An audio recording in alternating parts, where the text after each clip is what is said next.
Bismillahirrahmanirrahim. Assalamualaikum warahmatullahi wabarakatuh. Kita lanjutkan pembahasan materi pertemuan ketiga. 3 video sebelumnya itu menjelaskan mengenai sistem periodik. Nah, sekarang struktur atom. Kita sekarang lanjut ke sistem periodik atau sifat keperiodikan unsur. Di InKnow saya juga sudah upload bahan baik berupa PPT maupun berupa PDF.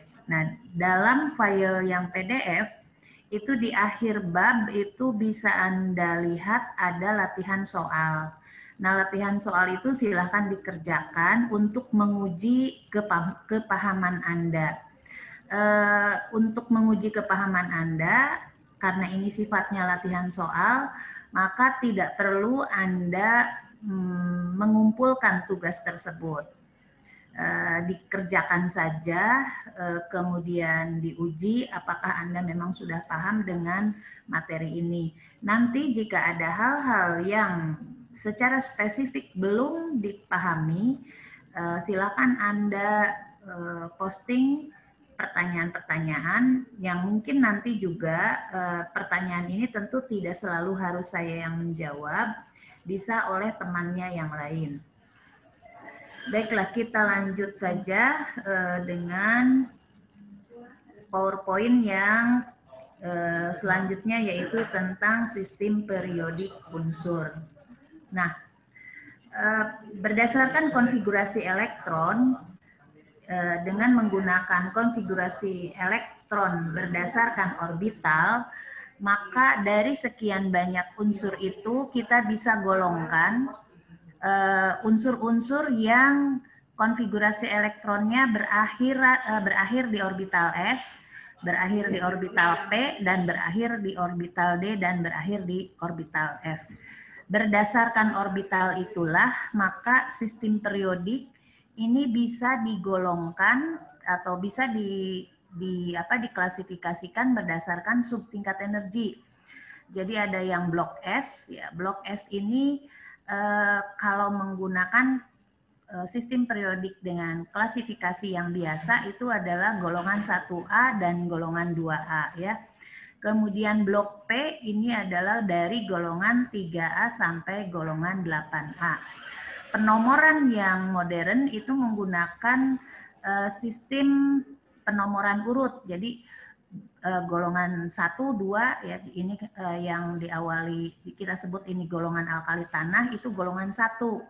Kalau sistem yang lama itu golongan 1A. Kemudian kalau yang baru ini yang dulu 2A hanya disebut golongan 2. Ya, jadi 1, 2, 3, 4, 5, 6, 7 sampai ke golongan 18. Nah, golongan 18 ini adalah disebut golongan gas mulia. Golongan gas mulia ini dinamakan juga seringkali disebut golongan 8A. Kenapa golongan 8A? Karena elektron terakhirnya ada 8. Nah, ini mungkin sudah pernah dipelajari oleh Anda semua. Nah, kalau berdasarkan klasifikasi subtingkat energi, maka daerah yang kuning ini adalah blok P, yang D ini adalah yang ada di tengah. Ini disebut juga dengan golongan logam transisi. Dan kemudian yang blok F ini adalah deret lantanida dan deret aktinida. Jadi penempatan unsur-unsur dalam satu periode sendiri itu ditentukan oleh bilangan kuantum utama. Jadi kalau misalkan bilangan kuantum utama N, jadi yang paling besar. Jadi kalau bilangan kuantum utamanya yang terbesar adalah 3, maka dia berada pada periode ketiga. Kalau keempat, ya berarti berada pada periode keempat. Nah, penempatan unsur dalam satu golongan itu ditentukan oleh banyaknya elektron pada orbital terluar. Seperti tadi ada golongan 1A. Golongan 1A berarti elektron pada orbital terluar adalah 1. Contohnya adalah golongan 1A. Nah, cara pengisian konfigurasi elektron energi dasar dari suatu unsur itu biasanya berurut. Jadi mulai dulu dengan atom hidrogen, kemudian susunlah unsur-unsur dengan urutan kenaikan nomor atom. Untuk latihan secara terperinci bagaimana Anda membuat konfigurasi elektron, itu saya sertakan di dalam file yang saya upload di Innos. Jadi dipelajari supaya nanti bisa dibedakan, karena kalau lewat video seperti ini agak sulit saya untuk menerangkan secara terperinci. Oke. Ini contohnya penulisan konfigurasi elektron. Misalkan untuk oksigen, maka untuk oksigen ini kita mulai dari orbital yang terendah dulu pada tingkat energi yang terendah, yaitu 1s2, 2s2, 2p4, 2p4. Nah, orbital tingkat energi tertingginya atau harga N-nya yang tertinggi adalah 2, karena di sini angka yang paling besar adalah 2. Sedangkan elektron kulit terluarnya adalah 6. Jadi penjumlahan dari ini 2 tambah 4. Jadi elektron kulit terluarnya atau disebut juga dengan elektron valensi adalah 6. Sehingga kalau kita untuk menyederhanakan penulisan konfigurasi elektron ini yang sekian panjangnya ini bisa disederhanakan dengan hanya menuliskan kulit tingkat energi yang tertinggi saja dan elektron kulit terluar. Jadi oksigen ini kalau dilambangkan dengan He begini berarti 1s2 ini kan sama dengan konfigurasi elektron dari helium ya. Karena itu bisa diringkas dengan menuliskan hanya format inti saja. Nah, ini untuk menyederhanakan supaya tidak terlalu panjang dalam menulis konfigurasi elektron. Kalau TiAr ini berarti AR-nya ini adalah atau argon, ini adalah golongan gas mulia, maka yang dituliskan hanya elektron kulit terluar pada orbital terluar ya. Jadi penulisan konfigurasi, sedangkan kalau ini penulisan konfigurasi elektron juga dapat dituliskan untuk ion-ion ya. Jadi untuk ion-ion kita tinggal kurangi berapa jumlah elektronnya kalau dia dalam bentuk kation. Sebelumnya kan sudah dijelaskan bahwa atom yang bermuatan positif itu artinya dia sudah kehilangan elektron. Berapa elektron yang hilang ya sesuai dengan muatannya. Contohnya Ba2+. Barium 2+, itu artinya barium sudah kehilangan 2 elektron. Karena itu jumlah elektronnya dikurangi dari jumlah dari nomor atomnya barium, kemudian dikurangi dengan muatan. Nah, kalau barium yang yang bernetral, atom netral, maka elektron terakhirnya ini adalah berada di posisi N6s2. Karena dia lepas, maka hanya kita tuliskan Ba2+ itu dalam kurung Xe. Jadi karena dia sama dengan konfigurasi xenon. Demikian juga untuk Cl ya. Nah, kemudian kita lanjut ke keperiodikan sifat-sifat unsur. Jadi keperiodikan dalam sifat-sifat kimia dan sifat-sifat fisika dari suatu unsur itu sebetulnya dapat diprediksi dari konfigurasi elektron unsur tersebut. Dari sekian banyak unsur-unsur yang ada di alam, 108 lebih, bahkan telah ditemukan beberapa unsur baru. Nah, untuk dipelajari dengan mudah itu adalah dengan kita mengidentifikasi dari konfigurasi elektronnya. Jadi kemampuan untuk membuat atau menyusun konfigurasi elektron dengan cara prinsip-prinsip yang sudah dijelaskan itu adalah cara yang paling mudah untuk memprediksi sifat-sifat fisika dan sifat kimia dari suatu unsur. Nah, beberapa contoh penting yang menunjukkan keperiodikan sifat fisika dan kimia unsur itu adalah pertama jari-jari atom, kemudian jari-jari ion, baik itu yang kation maupun anion. Kemudian energi ionisasi pertama dan afinitas elektron. Ya.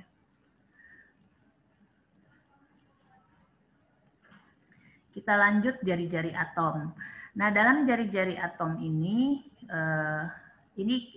data dari jari-jari atom dari beberapa unsur yang nomor atomnya sampai 100, namun gas mulia tidak digambarkan di sini. Jadi kalau dilihat ya, ini jari-jari itu dinyatakan dengan pikometer. Nah, pada pada koordinat X ini menunjukkan nomor atom dan ke atasnya adalah koordinat Y-nya adalah jari-jari. Jadi kalau Anda lihat ini bagaimana kecenderungan dari jari-jari atom dalam satu periode, bagaimana kecenderungan jari-jari atom dalam satu golongan, itu bisa dilihat lewat grafik ini. Anda bisa mengambil kesimpulan, silahkan nanti dilihat berdasarkan gambar ini, bagaimana kecenderungan jari-jari atom dalam satu golongan. Jadi kalau misalkan dari golongan 1A ke golongan dari golongan 1A itu ada mulai dari hidrogen, litium, natrium, kalium, rubidium, cesium, francium. Makin ke bawah, apakah jari-jari atomnya semakin besar ataukah semakin kecil? Ya. Kalau Anda lihat datanya itu bisa dibuat dalam bentuk grafik seperti ini. Demikian juga kalau dari kiri ke kanan atau dari satu periode. Bagaimana kecenderungan jari-jari atom dalam satu periode. Nah, coba kita lihat ini datanya. Ini kan data ini sengaja kalau tadi dalam bentuk grafik dan ini dalam bentuk model ya. Anda lihat hidrogen itu jauh lebih kecil daripada litium. Sebetulnya hidrogen bukanlah logam ya. Tapi kenapa dia ditempatkan di golongan 1A?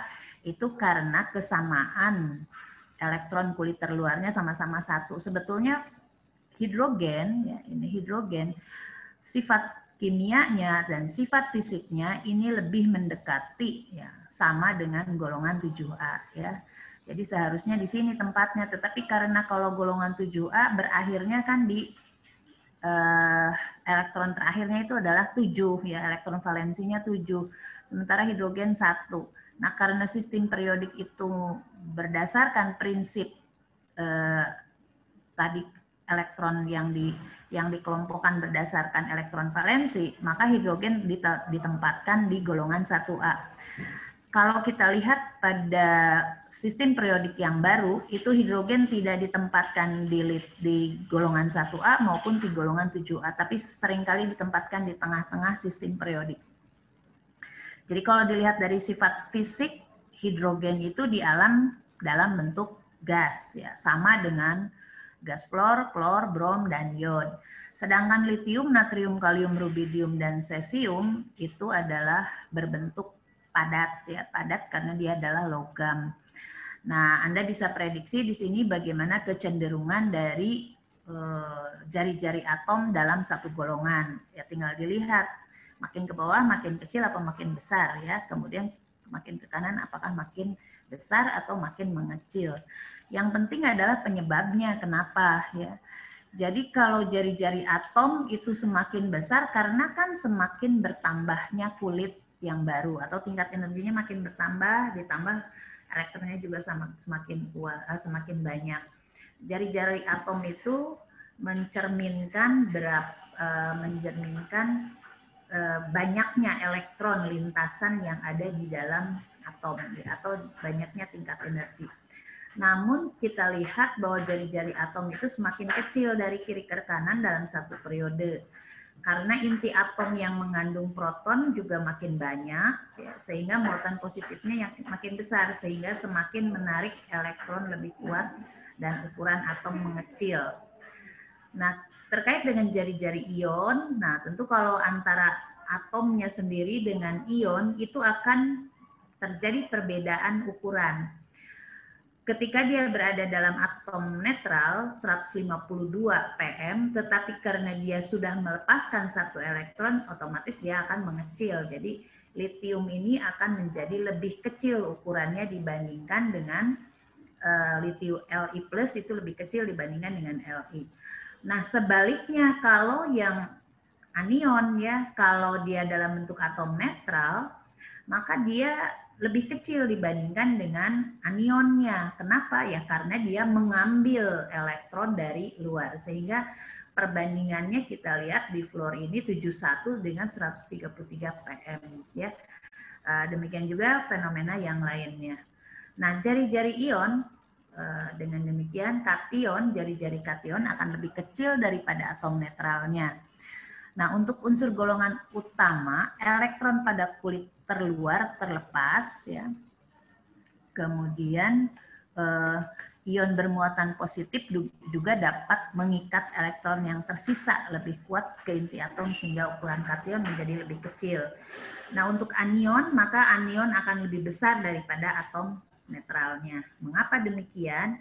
Ini karena terjadinya penambahan elektron sehingga meningkatkan gaya tolak antara elektron sehingga ionnya membutuhkan waktu yang lebih lama untuk mengikat elektron pada kulit yang sama sehingga terjadi pengembangan kulit terluar. Nah, tapi di akibat hal itu akan berdampak pada inti atom akan lebih sulit lagi menarik elektron dan jari-jari anion menjadi lebih besar. Oke, di dalam konfigurasi elektron ini juga ada istilah isoelektron. Isoelektron itu spesies yang memiliki konfigurasi elektron yang sama ya. Contohnya misalkan anion O2- itu akan memiliki isoelektron, jadi sama jumlah elektronnya dan sama konfigurasi elektronnya dengan Na+ ya. Anda bisa nanti lihat F- dengan Mg2+, Ne dengan Hl+. Nah, namun demikian, walaupun konfigurasi elektronnya sama, ukuran jari-jari spesies isoelektron itu tidak sama karena tergantung pada ukuran atom semula ya. Jadi walaupun konfigurasinya sama, tapi dia tidak sama ya jari-jarinya. Jadi contohnya nanti walaupun Li+ dengan Be2+ dan Be3+ itu akan terjadi perbedaan. Li+ menjadi lebih besar daripada Be2+, lebih besar dari Be2+, lebih besar dari Be3+, dan seterusnya. Jadi walaupun jumlah elektronnya sama, tapi jumlah protonnya kan nanti akan lebih sedikit. Jadi daya tarik antara protonnya ke awan elektron itu akan berbeda. Jadi bukan berarti kalau isoelektron nanti ukurannya sama, karena kan ditentukan juga oleh daya tarik dari inti atom terhadap awan elektron ya. Oke. Nah, tadi sudah dijelaskan bahwa elektron itu bisa dilepaskan dari kulit yang pertama. Nah, energi yang dibutuhkan untuk melepaskan satu elektron dari satu atom netral dalam fasa gas ini dinamakan energi ionisasi pertama. Nah, semakin kecil energi ionisasi, artinya semakin mudah dia membentuk kation atau semakin mudah dia melepaskan elektron. Jadi energi yang dibutuhkan untuk melepaskannya kecil, berarti makin mudah dia melepas ya. Sebaliknya kalau energi ionisasinya besar, berarti dia makin sukar untuk melepaskan elektron. Nah, logam-logam itu cenderung memiliki energi ionisasi pertama yang lebih rendah daripada non-logam. Karena itu dia akan cenderung membentuk kation. Ya. Ini grafik yang menunjukkan energi ionisasi pertama dari atom, dari nomor atom 20 sampai 100 ya. Jadi kalau kita lihat semakin besar jari-jari atom, ini nanti akan berdampak pada apakah mudah tidak kalau jari-jari atomnya besar mudah melepaskan elektron atau tidak. Nah, karena daya tarik inti ke arah kulit terluar itu kecil, maka makin besar jari-jari atom, maka akan semakin kecil energi ionisasinya. Ini berdampak pada semakin besar jari-jari atom, semakin mudah dia menjadi ion positif atau semakin mudah mengeluarkan elektron. Oke. Nah, ini kecenderungan dari energi ionisasi pertama. Kemudian dari berdasarkan data energi ionisasi pertama, kedua, ketiga, keempat, sebetulnya dapat diprediksi berapa bilangan oksidasi dari suatu unsur dengan melihat besarnya lompatan energi ionisasi yang satu ke tingkat energi ionisasi berikutnya. Nah, ini contoh natrium. Natrium itu bisa saja sampai punya energi ionisasi ke-6. Tapi sebetulnya semakin besar energi ionisasinya itu semakin sulit dia dilepaskan elektron yang ada di kulit yang lebih dalam. Karena itu umumnya natrium hanya melepaskan 1 elektron. Aluminium hanya melepaskan 3 elektron, sehingga bilangan oksidasi natrium, aluminium, kalau dia melepaskan 3 elektron, aluminium, maka biloxnya adalah +3. Nah, jadi secara umum dalam sistem periodik unsur, makin ke kanan posisi unsur, energi ionisasi pertama semakin besar. Kenapa? Ya karena tadi jari-jari atomnya makin kecil, ya. Sehingga kalau makin kecil ukuran atom, elektron makin sulit dilepaskan. Ya. Tapi tentu ini ada anomali besar, energi ionisasi pertama disebabkan oleh prinsip Hahn. Ya. Jadi pengisian elektron penuh dan setengah penuh dalam orbital unsur ini menyebabkan unsur tersebut stabil hingga energi ionisasi yang lebih besar. Nah, ini contohnya di energi ionisasi pertama Be itu akan lebih besar dari B. B itu boron, Be berilium. Nah, elektron terisi setengah penuh, elektron terisi penuh di dalam orbital Be. Ya. Jadi dia energi ionisasi pertamanya besar karena dia penuh. Tapi kalau yang B setengah penuh, kalau setengah penuh dia lebih mudah melepaskan elektron sehingga energi ionisasinya lebih rendah. Demikian juga N dan O. N karena terisi setengah penuh, maka dia akan lebih kecil, lebih besar energi ionisasinya. Elektron terisi setengah penuh dalam orbital N ya, dibandingkan dengan O. Oke, kita lanjut afinitas elektron. Jadi afinitas elektron itu berlainan dengan energi ionisasi.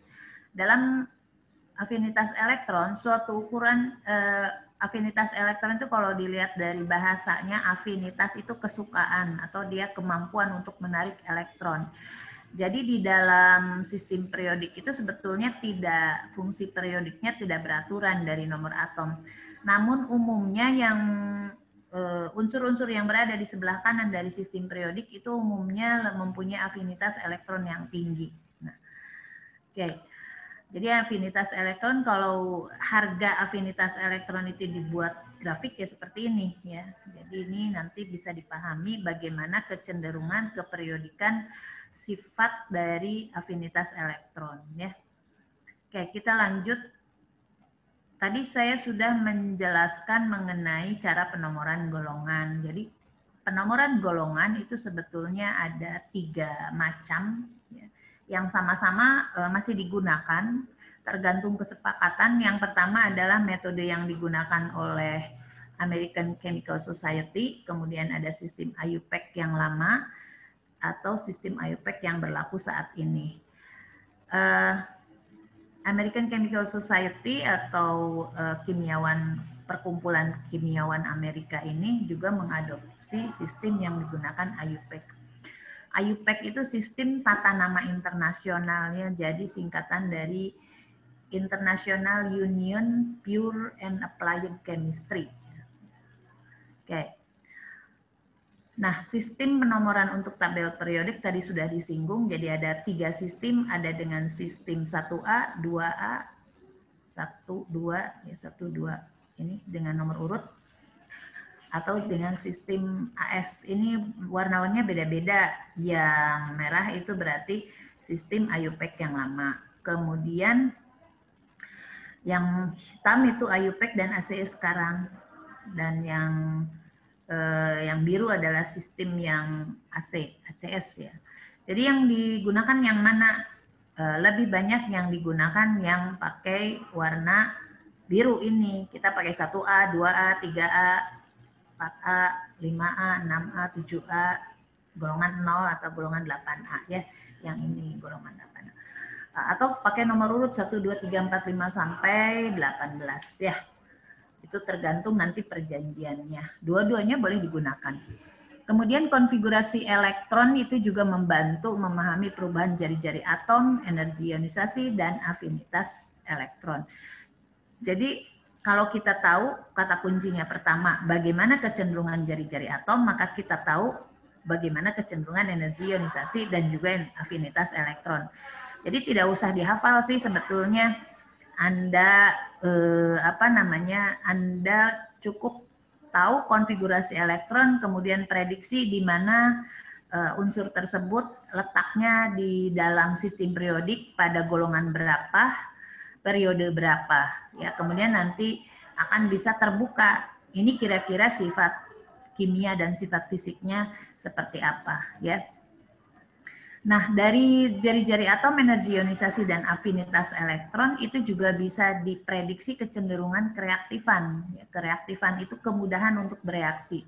Jadi dari logam golongan utama menjadi lebih reaktif dari atas ke bawah. Jadi makin ke bawah di golongan utama makin reaktif. Maksudnya makin reaktif dari atas ke bawah itu dia makin mudah melepaskan satu elektron. Jadi kalau melepaskan elektron di dalam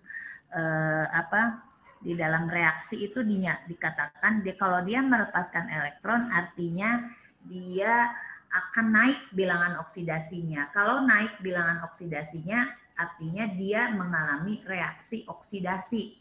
Tapi kalau bilangan oksidasinya turun, maka dia disebutkan dengan mengalami reduksi, ya, naik golongan.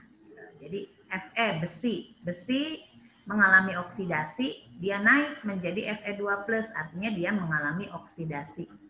Contohnya perkaratan besi itu adalah akibat kenaikan dari Fe yang punya bilangan oksidasi 0 menjadi Fe2+ atau 3+, maka disebut peristiwanya reaksi oksidasi. Maka energi ionisasi ini juga bisa digunakan untuk memprediksi apakah terjadinya sifat reduktor dan oksidator dari suatu unsur, ya. Jadi dari jari-jari atom bisa diprediksi ke energi ionisasi dan afinitas elektron. Namun sebetulnya ada satu parameter lagi yang nanti akan dijelaskan pada ikatan kimia, yaitu yang namanya keelektronegatifan. Untuk memprediksi unsur itu akan berikatan ion ataukah ikatan kovalen itu bisa diprediksi dari keelektronegatifan.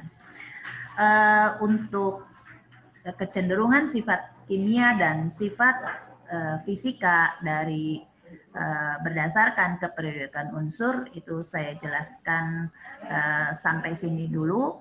Silakan nanti dipelajari file yang sudah saya share di InNows. Silakan belajar berlatih karena minggu depan itu kita sudah masuk ke ikatan kimia. Nah, setelah ikatan kimia itu akan ada kuis, ya. Jadi dipersiapkan saja. Jika ada hal-hal yang belum dipahami, silakan didiskusikan bersama di forum diskusi di InNows. Terima kasih, tetap semangat untuk belajar. Assalamualaikum warahmatullahi wabarakatuh.